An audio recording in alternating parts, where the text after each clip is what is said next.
Hello again, classy people, this is Josh the Top Hat Gamer, and this week I'm reviewing Star Wars Battlefront. I, like most geeks, absolutely adore Star Wars. I love the distant planets, the weird and varied alien life forms, but most of all, I love the weapons.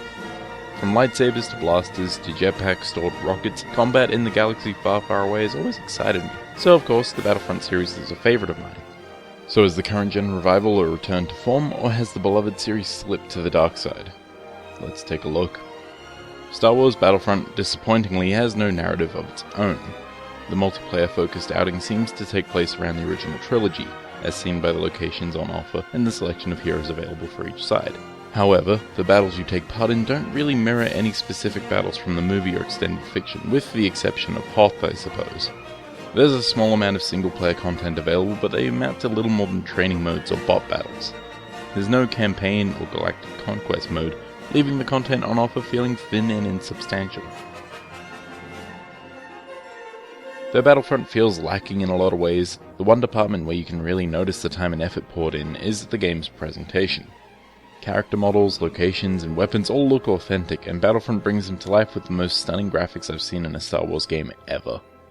Blaster fire and the sparks from impact look picture perfect, though the sound design, while impressive, falters every so often.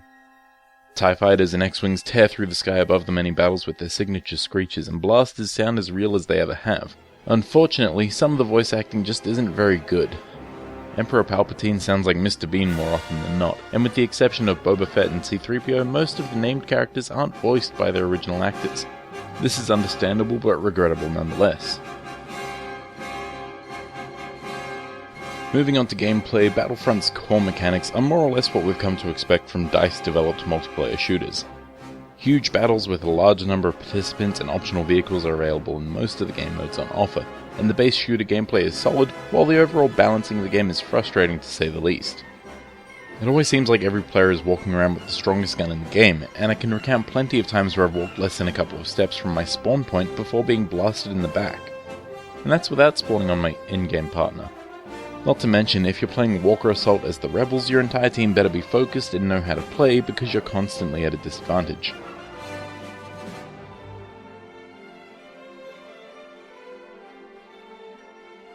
But I digress. Running around and shooting enemies feels satisfying as the signature pew-pew of Star Wars blasters volley back and forth, and the impact of each shot is punctuated by flying sparks. If you're looking for a change of pace, there are vehicle and hero pickups scattered around for you to take advantage of. Controlling vehicles such as the AT-ST Walkers or airborne ships like TIE Fighters and X-Wings are pretty simple to pick up and pilot, though it may take a few tries and a couple of accidental suicide dives to get the hang of flying properly. All in all, despite this being a multiplayer FPS, there's a decent variety to the gameplay on offer. Playable heroes and villains add an extra layer to the proceedings, as rare power-ups give you the option to play as Leia, Luke or Han if you're on the Rebel side, or Vader, Palpatine and Boba Fett if you're fighting for the Empire. Playing as these characters feels suitably overpowered, but are balanced by having a timer that dictates how long they can stay in play. Even though these are pickups available to everyone, it's almost impossible to take advantage of them, since a large amount of players know where and when these become available. This means it takes a large amount of luck to actually get them. You can always play heroes versus villains to be guaranteed a chance to play as these characters, however, but they feel far less balanced when you pit them against each other. Unfortunately, the Emperor just isn't that good, and Han Solo is super overpowered. On top of the aforementioned heroes versus villains mode, you have objective-based modes ranging from capture the flag-like games to modes that force you to capture static objectives. There are also aerial fighter squadron modes, as well as standard team deathmatch, and the game's flagship game type, Walker Assault, which has the rebels trying to stop a group of AT-ATs before their shield generators are destroyed.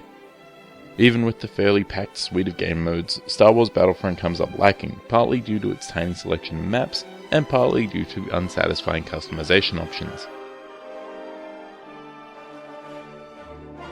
There are a measly 4 environments on offer with the base game, with Hoth, Endor, Tatooine, and Sullust available to blast your way around.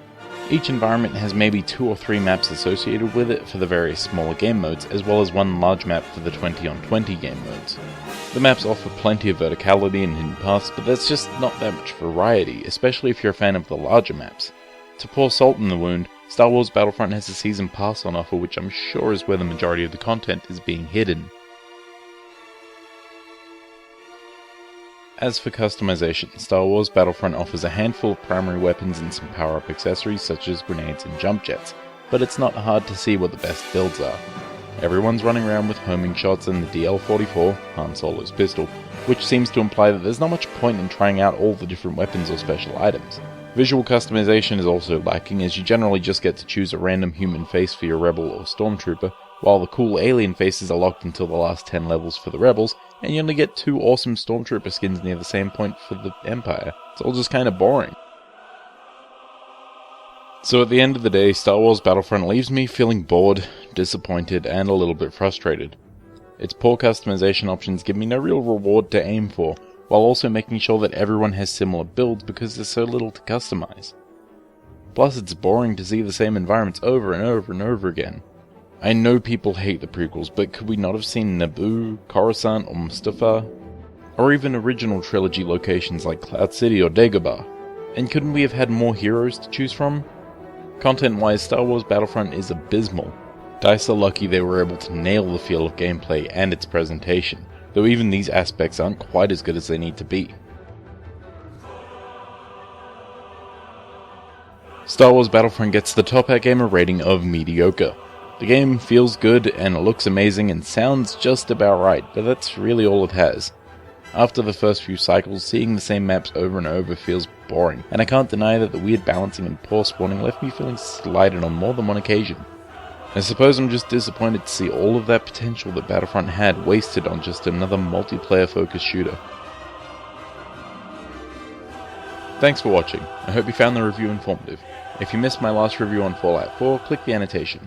Now if you'll excuse me, I'm gonna go watch The Force Awakens again, because at least that wasn't disappointing. Happy holidays, Happy New Year, game on.